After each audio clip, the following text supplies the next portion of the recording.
서울시장 보궐선거가 10월 26일로 확정되면서 9월 정기국회 파행을 우려하는 목소리가 높다. 여야가 선거 때문에 새해 예산 심의, 정책 질의, 국정감사 등에는 소홀한 채 정쟁에만 힘을 쏟을 것이라는 전망에서다. 때문에 이번 9월 정기국회에서는 한미 FTA 비준안, 대학 등록금 부담 완화 법안, 국방개혁안, 북한 인권법 등의 주요 쟁점 법안과 국정 현안을 놓고 그 어느 때보다 치열한 여야 공방이 예상되는데 또다시 복지가 정치권의 최대 화두로 떠오른 가운데 11.6 서울시장 보궐선거와 18대 국회 마지막 정기국회를 이끌어갈 한나라당의 전략과 운영 방향은 무엇인지 황우여 원내대표로부터 직접 들어봅니다. 네, 이번 코너는 정치권 이슈와 현안에 관해 심층 분석해보는 여의도 파워토크 시간입니다. 네, 18대 국회의 마지막 정기국회가 내일부터 100일간의 대장정에 돌입합니다. 하지만 정치권의 관심이 11.6 재보선으로 쏠리면서 정기국회가 순항할 수 있을지 우려의 목소리가 나오고 있습니다. 오늘은 한나라당 황우여 원내대표를 모시고 9월 정기국회 운영 방향 그리고 10월 재보선 전략에 관해 말씀 듣도록 하겠습니다. 어서 오십시오. 예, 안녕하세요. 안녕하십니까. 예. 자, 취임하신 지 120일 정도 되셨다 이런 얘기입니다. 그러니까 120일 정도 동안 못 뵀던 것 같습니다. 그렇죠. 좀 바빴습니다. 과거에는 가끔 출연도 하시고 하셨는데 그래서 오늘 여러 가지 말씀을 좀 해주셔야 될 것 같습니다.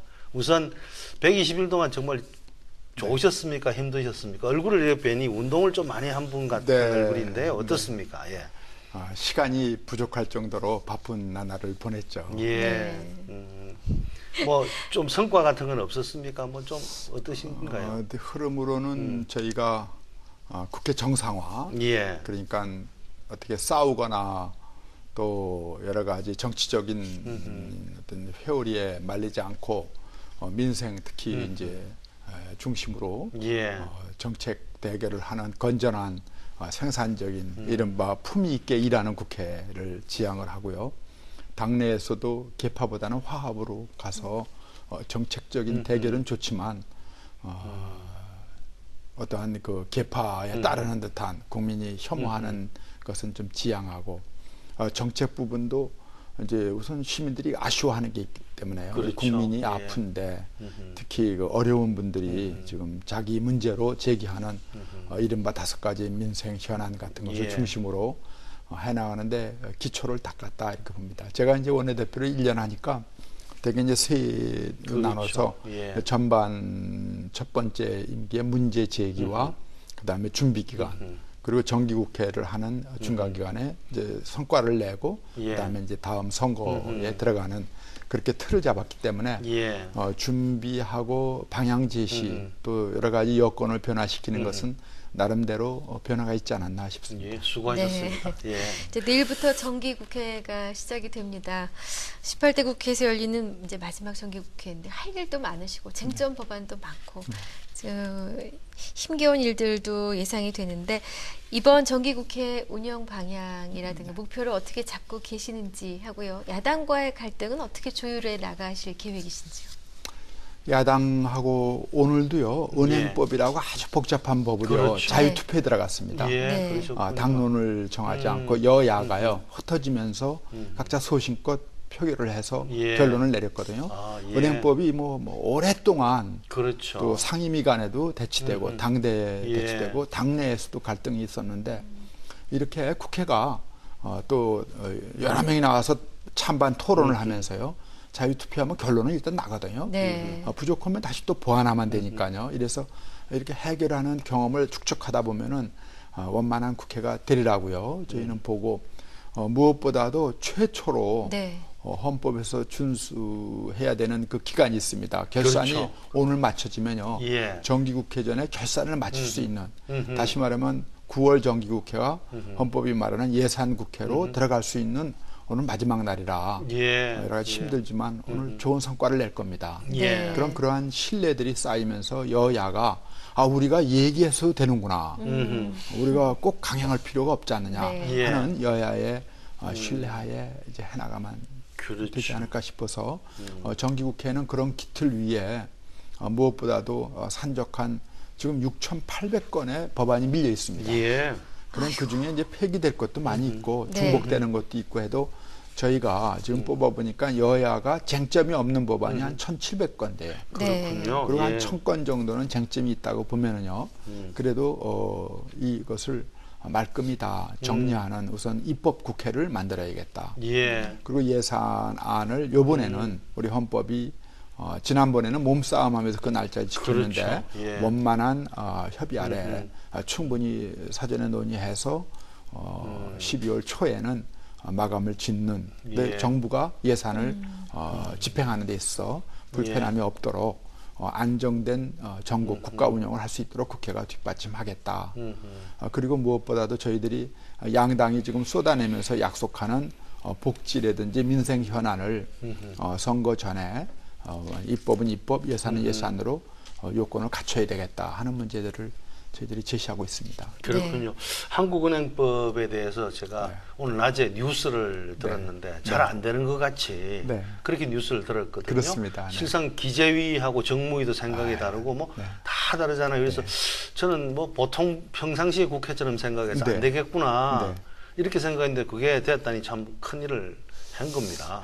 저도요. 이게 정답이냐에 대해서는 다 그것도 프로세스에 대해서도 100점은 아니라고 제가 국민 앞에 말씀드리는데 일단 국회에서 해결을 한다는 것이요. 다 만족은 못 시키더라도 해답을 제시해서 표결해서 통과됐다는 것은 중요합니다. 그렇죠. 예. 그래서 그런 기록을 이렇게 만들어가면 국회가 그렇습니다. 조금씩 성숙해질 수 있겠다는 생각이 드는데 당장 지금 걸려있는 다른 문제 하나가 미국하고 FTA 비준안이잖아요. 외통위에 뭐 상정이 안 될 것 같다 이런 얘기도 있고요. 그러면 9월 국회가 뭐 되겠나 이런 걱정도 있는데 어떻습니까? 이걸 어떻게 하는 게 가장 현명한 방식일까요? 저희가 이제 결단 내려야 되는 것이 크게 두 분야예요. 하나는 언제 하느냐. 예. 또 하나는 혹시 보완할 건 없느냐. 그렇죠. 예. 국익의 문제이기 때문에 그냥 망치 두드리고 끝냈다 하는 것으로 만족할 수 없고 이건 민족의 장래에 관한 문제이기 때문에 저희는 우선 언제 하느냐는 지난번에 우리가 먼저 했습니다. 그렇죠. 근데 미국이 재협상하자고 그래갖고 국민들이 표현을 안 하지만 마음속에 아이고 참 뭐 이렇게 했나 이런 생각이 있을 수 있어요. 그때만 몸싸움하면서 야단했잖아요. 이번에는 저희가 미국한테 요구하는 거예요. 우리 국민들의 자존심도 있지. 이번엔 니네가 먼저 해라. 그럼 우리가 동시에 하든가 우리 그때 하겠다. 좀 미국도 이번에 성의 보여라. 이게 이제 우리 남경필 위원장이나 지금 국회의 그 문제를 리드하는 분들의 기본적인 입장이에요. 저 자신도 국민들이 자존심을 갖고 당당하게 그렇죠. 1대1로 협상했다는 기분을 갖도록요. 저희들이 크게 봐서 미국이 할 때에 우리도 한다라는 것을 좀 생각을 하고요. 또 하나는 이제 여당은 우선 체결하는군. 또 이것을 어떻게 해서라도 매듭을 지겠는데 온 정성을 쏟다 보니까 문제점을 못 보고 놓칠 수가 있습니다. 그거는 야당 보고 하라는 것이죠. 그래서 제가 야당 보고 자꾸 제재 협상하자 그러는데 전부 얘기해봐라. 그랬더니 12가지 법안 둘하고 10가지 고쳐야 된다는 걸 냈는데 그렇죠. 둘은 이제 국내법이니까 저희가 하만해고요. 10가지 문제점 중에 9가지는 사실은 노무현 대통령이 체결할 때에 이미 논의해서 확정한 부분이에요. 한 가지가 새로운 것인데 이 9가지 중에서도 혹시 그동안 사정 변경이 없었나 저희가 정말 정성껏 지금 여야정 협의체에서 검토하고 있습니다. 저는 늘 얘기하기 야당 얘기를 될 수 있는 대로 받아들이자. 우리 국민의 몸에 좋은 모든 아이디어를 다 받아들이자 해서 제가 아주 야당 입장에서 지금 재촉을 하고 있습니다. 최대한으로 보완할 건 보완해서 당당한 대한민국의 입장에서 협정을 하고 혹시 또 부족한 거 있으면요 우리가 협정 옆에 여러 가지 방법이 있습니다. 그렇죠. 그런 것으로 미국에게 우리의 국익에 관한 입장을 분명히 제시하면서 잘 원만하게 하겠습니다. 알겠습니다. 자, 아까 말씀 중에 쟁점 법안이 한 1000여 개 된다 이렇게 말씀하셨죠. 그 중에 하나가 북한 인권법 아니겠습니까? 근데 지금 금방 대표께서 말씀하신 것처럼 최대한의 야당이 그 요구하는 것, 그 중에서 합당하다고 생각하는 것은 최대한 반영하겠다. 그래서 한나라당이 대북 지원을 명문화하는 개정안을 하나 또 제출했지 않습니까? 이런 게 이제 바로 말씀하신 그런 부분인데요. 반면에 또 보수 쪽에서는 그렇게 했다고 또 많이 야단치시죠. 아유, 뭐. 예, 뭐 그런 부분이 있는데. 그래서 매일 야단 맞는 게 제 일입니다. 뭐 좋은 일 하고 야단 맞는 건 괜찮다고 생각합니다. 그래서 뭐 여하튼 네. 이렇게 조금 수정된 서로의 입장을 조율한 북한 인권법이 이번에 어떻게 순항해서 네, 처리가 네. 될 것 같습니까? 그거는 이제 여러 가지 그때 남북 관계부터 해서 여러 가지 참 변수가 많아서 단정적으로 말씀드릴 수 없지만 기본적인 그 그림은 이런 겁니다. 우리는 북한 인권법을 냈어요. 예. 근데 거의 7조에 보면은 인도적 지원이라는 부분이 있습니다. 그렇죠. 예. 이것이 세 가지의 규제법이에요. 우선 투명해야 되고 인도적으로 써야 되고 또 서로 호혜적인 입장이 예, 필요하다라는 이제 상호주의 이렇게 세 가지의 규제법이기 때문에 민주당으로서는 그걸 불만을 갖는 겁니다. 여기에 실질적인 민생을 도울 수 있는 어떠한 그러한 규정은 왜 없냐? 네. 그 제가 좋다 내라 그랬습니다. 예. 그래서 이른바 민생인권법이라는 안을 냈어요. 그렇죠. 네네. 그럼 우리가 이제 검토만 됩니다. 원래 한나라당 안은요, 지금 나와 있는 법사위에 와 있는 안 보고 달라요. 옛날에 우리는 아주 당당한 법을 만들었는데 이것이 외통위에서 또 여야가 협상하다 보니 좀 이제 많이 달라졌죠. 네. 예. 조금 더 달라지면 어떤가요? 다만 여기는 원칙이 있습니다. 인권법이어야지 이게 남북교류법이나 북한 지원법이면 안 되죠. 예, 남북교류법과 북한 지원법은 또 별도의 그것도 법 체계가 있죠. 있어요. 예, 네. 그렇죠. 이거는 세계 인권선언 정신과 그 범위 내에서 인권법이어야 돼요. 근데 인권에는 자유권, 뭐 생존권, 그렇죠. 여러 가지 예. 참정권 여러 가지가 있잖아요. 예, 예, 네. 그 중에 민생인권이라는 것은 생존권, 생활권이기 때문에 아하. 그러한 부분을 우리가 받아들이겠다 하는 입장에서 저는 대화의 틀을 만들고 있거든요. 예. 네. 그래서 민주당도 기본적인 원칙에 그런 데서 동의하면서 제목은 이제 북한 민생인권법이라고 하자고 그래요. 네. 예. 그런데 지금 한나라당이 주도해 왔던 그 법안을 대체 입법이 아니라 보완 입법이기 보완입법이 때문에 되죠. 예. 이것은 북한 생존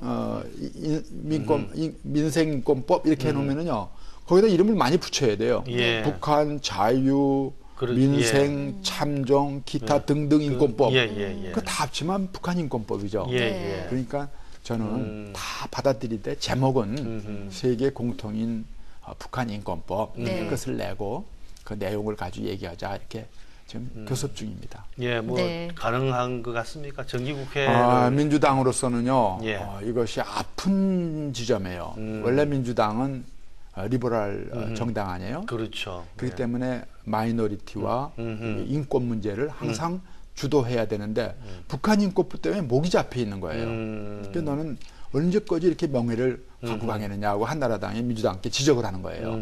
어떻게 선거 치르겠느냐. 그러니까 곤욕스러워해요. 그러나 이제 남북 관계나 이런 데 또 북한의 입장을 보이자는 민주당의 태도가 있기 때문에 그런데 아마 잘 될 겁니다. 예. 네, 네. 자, 제주 해군기지 좀 여쭤보겠습니다. 네. 이미 공사 한 15% 진척이 됐고, 공사가 이제 중단이 되면서 매월 60억이라는 소중한 우리 세금이 나가고 있습니다. 국회 예결위가 이번 주부터 그 해군기지 사업에 대한 조사를 시작하신다는데, 시작을 하셨죠? 해법이 어디 있다고 보십니까? 이 문제는 저희가 이제 국책 사업 5가지가 발목이 잡혀 있는데 네. 이 공교롭게도 이 국책 사업이라는 것은 정권을 넘어서서 장기 사업들입니다. 네. 예. 해군기지 사업도 우리 존경하는 노무현 그렇죠. 대통령 정부 지난 때 정권이죠. 네, 다 해놓은 거를 우리가 지금 그 시행 중에 있는데 음. 다시 민주당이 이것을 문제로 삼는다 해서 저희가 오히려 문제로 지적하고 있죠.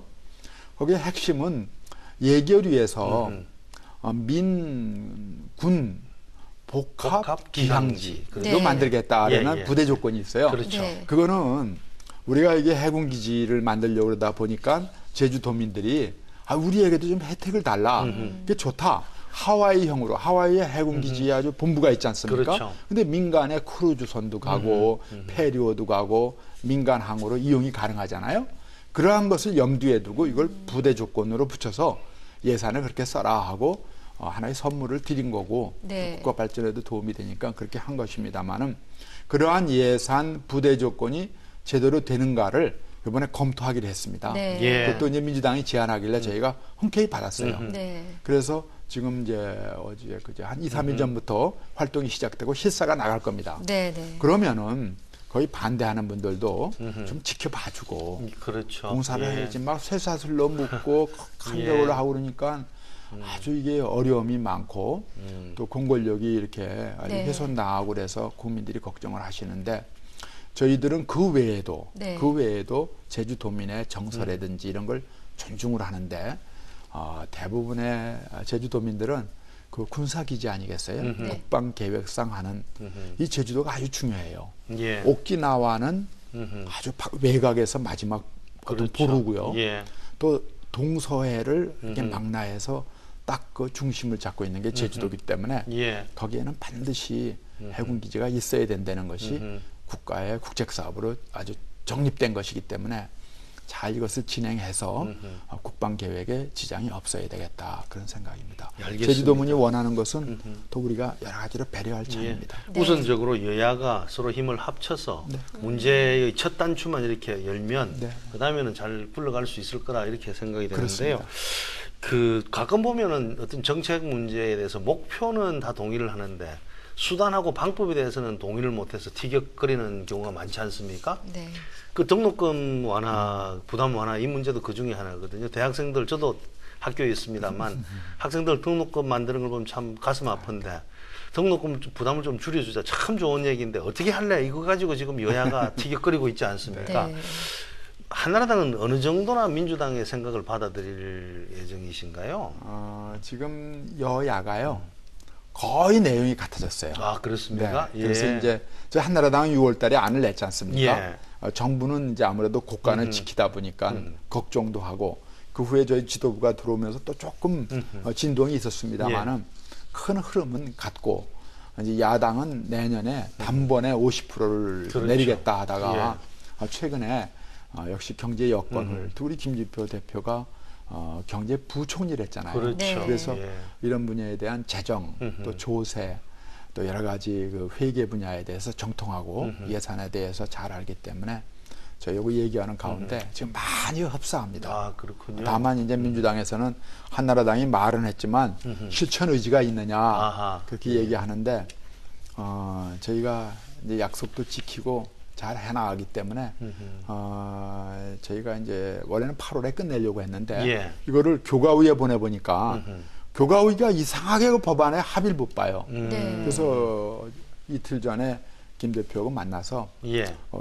우리 김 대표도 교육부총리를 했고 그렇죠. 저도 오랫동안 교육위원장을 했으니까 네. 우리 둘이를 껴서 아 예. 남의 동네 갈 거 뭐 있냐.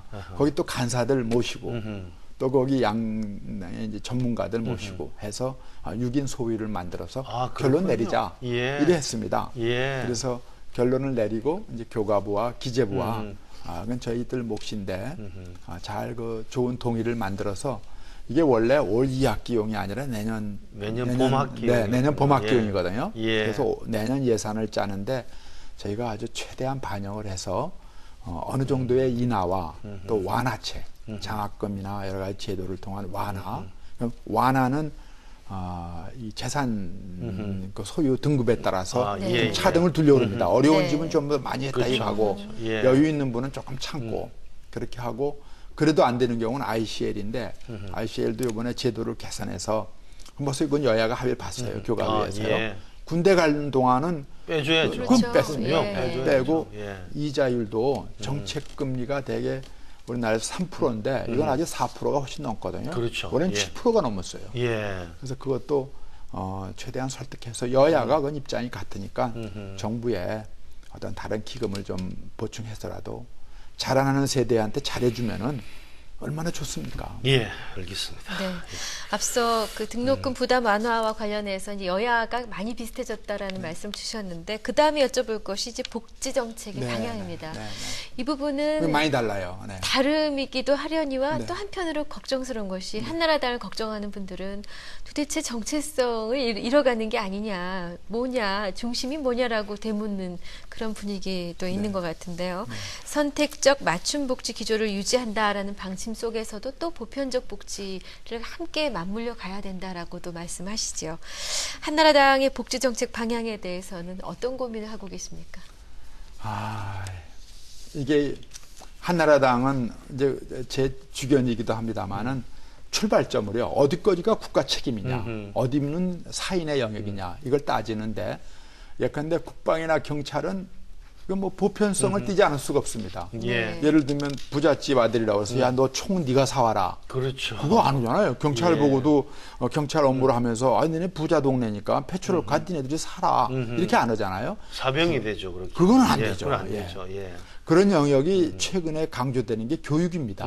네. 교육은 원래는 이제 국가나 교회의 영역이었다가 이게 개인이나 교회의 영역이었다가 근대의 국가가 형성되면서 교육을 장악을 해 나가거든요. 그래서 요새는 고등교육과 유아교육까지도 공교육화하자라는 예. 입장이 교수님 그렇죠. 앞에서 예. 아닙니다. 네, 예. 그래서 예. 이렇게 되는데 그렇다면은 교육 분야까지는 국가 책임으로 하고 못 해줄 때는 왜라 미안하다 이렇게 얘기를 하고요.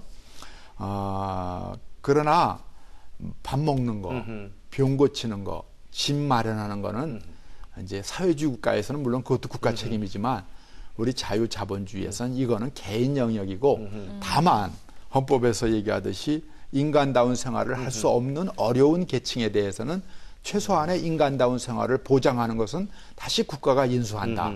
이게 복지의 영역이거든요. 네네. 거기에 틈새에 끼는 것이 보육입니다. 네. 예. 옛날에는 보육은 아기 낳고 아기 기르고 그렇죠. 하는 건 개인 개인 영역이죠. 문제예요. 왜 국가가 개입하냐 이러죠. 근데 요새는 그게 아니고 애를 낳는 게 내버려 뒀다가는 국가가 망해버려요. 그렇죠. 국가 존립의 문제가 생기고 네. 사회의 기틀이 흐트러지니까 아기 낳는 거 또 아기 기르려면 여성들이요 일을 못해요. 그렇죠. 사회 모든 게 안 돌아가니까 아기 기르는 것까지는 이거는 공적인 국가의 책임 아니냐라고 넘어오는 거 아니냐. 네. 그래서 이것은 에듀케어라고 해서 유아의 영역은 이거는 교육으로 이제는 다 흡수해서 그렇죠. 거기까지는 한나라당은 국가 책임으로 인수하려고 하고 예. 아직도 좀 어려운 부분이 이제 아까 말씀드린 주택이라든지 병 고치는 거라든지 예. 의료 예. 또는 이제 급식 문제 이런 것은 아직도 개인 영역으로 넣는 게 낫지 않느냐 이렇게 봐서 거기서 민주당과 출발점이 달라요. 민주당은 예. 3+1 요새 예. 3+3 해갖고 예. 이거 자꾸 확대해 나가는데 그러면 우리 그 이념성의 정체성 문제가 그겁니다. 예. 어디까지가 자유자본주의의 경계냐 하는 문제. 네. 또 하나는 이제 좋긴 좋은데 양을 급작히 확대하다가는 재정 건전성이 어려워서 버는 건 없는데 나라가 쓰기만 하는 거 아니냐. 예. 그럼 부채면은 후대에 짐을 주는 거 아니냐. 예. 네. 후대에 책임하여서 지금 기성세대가 혜택을 보는 거 아니냐는 논쟁이 있습니다. 네. 그건 한나라당 내에서도 논쟁이 있고 보수층 안에서도 논쟁이 있는데 그거는 이제 균형 재정 경제를 통해서 그거는 또 별도의 비판을 받아야 되죠. 네. 그러나 아직 우리나라는 애 기르는 거나 또 고등교육이나 또 유아교육 이런 부분은요 국제 OECD 기준이 있어요. 거기에 한 반 정도밖에 안 되거든요. 그래서 요건 조금 강조해야 될 일이다. 그래서 그 점에 대해서는 한나라당이 좀 더 해야 된다라는 게 저희들 입장입니다. 예. 네. 근데 여야 모두 증세 없이 복지 정책을 추진하겠다 이런 입장들을 갖고 계신데 국민들 입장에서는 정말 말이 그게 되느냐. 될까 걱정이 많이 되는 예. 게 사실입니다. 네. 네, 우리 황원내 대표께서는 이제 취임 초부터 추가 감세 철회를 네. 주장하시는 입장이셨죠. 근데 정부에서는 그냥 감세 정책 기조를 가져가겠다라는 그런 분위기여서 과연 이게 추가 감세 철회가 이루어질까? 그 부분 오랜 상당히 논쟁의 아주 궁금합니다. 중요한 한 예, 부분인데요. 네. 정부는 추가 감세를 해야 오히려 경기가 활성화가 돼갖고 더 그렇죠. 재정이 튼튼해진다. 예. 그런 어떻게 보면 이해하기 어려운 논리죠. 그러나 그게 또 맞는 수도 있어요. 근데 저희들은 이미 3%라는 추가 감세를 했으니까 네. 했죠. 예. 추가 감세 2%를 더하는 것은 지나치다. 네. 어떻게 5%씩 하느냐. 그렇게 하면서 소득세 부분은 이제는 그만 우리 세금 내겠다. 예. 그런 입장이고 법인세 부분은 조금 다툼이 있습니다. 아직요. 네. 그러나 법인세도 아주 대기업은 조금 추가 감세 철회를 좀 유보해서 조금 천천히 하든가 네. 일단 한번 정지를 하고 재정을 좀 더 건전하게 해보면서 그러면은 경기 활성화가 안 되지 않냐 그런 네. 얘기가 있지만 아니다. 예컨대 등록금 같은 것을 완화해 주면은요 그 중산층들이 두터워지고 그 사람들의 소비가 늘어납니다. 네. 지금 50대 초 이렇게 대학을 한창 보내, 2회, 3회 보내면은 1년에 적어도 4천만 원 이상씩 그렇죠. 벌어서 내야 되니까 네. 아주 그냥 기름이 쪽 마르듯이 소비가 확 줄어요. 그렇습니다. 맞습니다. 그게 예. 중산층들이에요. 대학생들이 지금 100만 명이 넘는데 이걸 어떻게 하란 예. 말이에요. 그러면은 이러한 것을 오히려 경제 활성화의 방향이 저희는 추가 감세보다는 이게 20대의 그 아주 이 참 결혼 초 부부들이라든지요 한창 재산을 축적해야 될 50대들한테 오히려 간접 지원을 해줌으로써 부담을 경감시켜 줌으로써 소비를 촉진시키고 그렇죠. 예. 경제 활동을 더 증가시키게 하는 게 낫지. 고통도 덜어주고 경제 활성도 활동하는 것이지. 감세를 해주면은 그거는 수입을 조금 늘려준다 하더라도 이 고통에 비교할 수 있겠느냐. 네. 그리고 요거는 아주 계층별로 되기 때문에 그렇죠. 아주 고통스럽거든요. 예. 네. 그래서 그런 입장을 저희는 이제 국회의원은 돌아다니다 보니까요. 아, 그걸 그렇죠. 피부로 느끼죠. 그래서 그렇죠. 그 얘기를 하는 게 정부와 온도 차이가 있습니다만은 우리는 아주 확고하게 그걸 지금 주장하고 알겠습니다. 있습니다. 하기는 50대 정도면 노후 준비도 해야 되는 그렇죠. 시기니까 굉장히 중요한 굉장히 포인트인 것 어렵죠. 같습니다. 애를요 셋을 어떻게 대학 보내냐는 거예요. 맞습니다. 근데 우리가 넷은 나라 이러거든요. 예. 어떻게 하란 말이에요. 그래서 남자애를 한 둘 데리고 있어야 돼요. 군대를 이렇게 번갈아 가면서 보내야만. 딸 둘 날 예, 때는요 예. 남자 둘이 예. 있어서 섞여야죠. 큰일 납니다. 이게 네. 해야 되는 건데 그 모시기 전에 포커스 인 만평이라고 하는 우리 프로그램이 있습니다. 거기서도 유럽 쪽이나 미국 쪽에서는 부자들이 세금 더 내겠다. 그러니까요. 이렇게 얘기한다는 걸 보았거든요. 네. 대표님 말씀을 들으니까 네.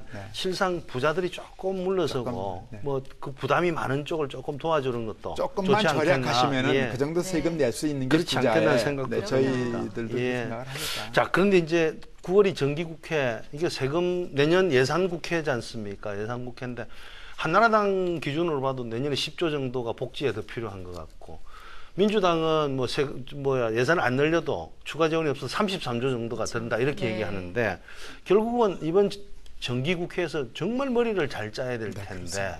어떻게 머리를 짜낼 준비를 하고 계십니까? 저희가 조금 증세를 하느냐 아니면 감세를 하느냐 그 부분은 이제 그건 이제 그렇게 논란을 하고요.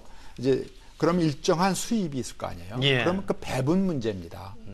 예를 들면 교육 예산 아까 등록금으로 어떻게 마련하느냐 저희가 1조 5천 정도를 요구하고 있는데 어떻게 마련하느냐 할 때에는 그것은 그 교육 예산 중에 지금 우리가 43조쯤 됩니다.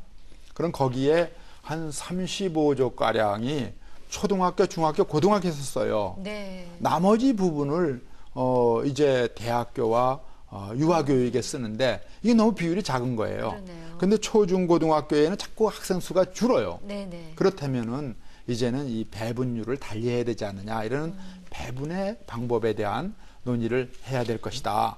그런데 문제는 그 배분 방법을 어떻게 네. 해야 되느냐 하는 것은 이제 국제적인 기준들이 있으니까 그 국제 기준에 따라서 하면은 네. 큰 문제 아니다.